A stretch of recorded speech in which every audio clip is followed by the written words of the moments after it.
Today, I have a shocking story to share with you. It's about a teenage girl who intentionally crashed her car into a brick wall at 100 miles per hour to kill her boyfriend and another passenger. This happened in Ohio, in July 2022. The girl's name is Mackenzie Shirilla, and she was 17 years old at the time of the crash.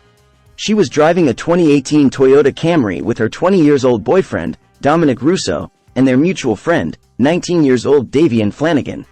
They had been smoking marijuana at a friend's house before she got behind the wheel. According to surveillance video, Shirilla was seen driving on a street at a normal speed. When she turned onto another street, she became literal hell on wheels, according to the judge who heard the case. She accelerated until she reached 100 miles per hour, then jerked the wheel to the right and left before slamming into a brick building. The impact was so violent that it left her and her passengers trapped in the twisted metal wreckage. The crash was not discovered until 45 minutes later by a passerby who called the police. They found Russo and Flanagan dead at the scene.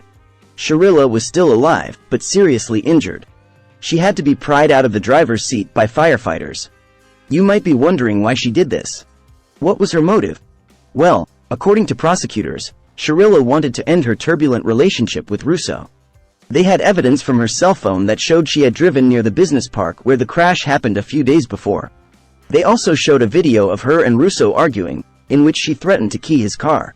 They also said that Shirilla expressed grief, guilt and shame about the accident while she was recovering in the hospital. They argued that this was a sign of her consciousness of guilt. Her defense attorney tried to argue that she did not crash on purpose, but just lost control of her car while driving recklessly like many teens. He said that feeling bad after a fatal crash does not make someone a murderer. However, the judge did not buy his argument. She found Shirilla guilty of murder, aggravated vehicular homicide, felonious assault and drug possession for the crash that killed Russo and Flanagan. Judge said that this was not reckless driving, but murder. Judge said that Shirilla had a mission and she executed it with precision.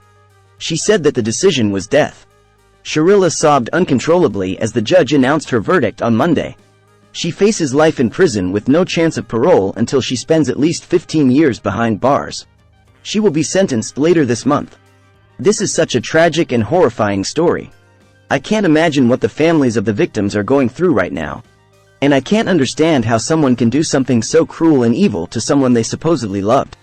What do you think of this case? Do you think Shirilla deserves life in prison? Do you think there is any hope for her rehabilitation? Let me know your thoughts in the comments below.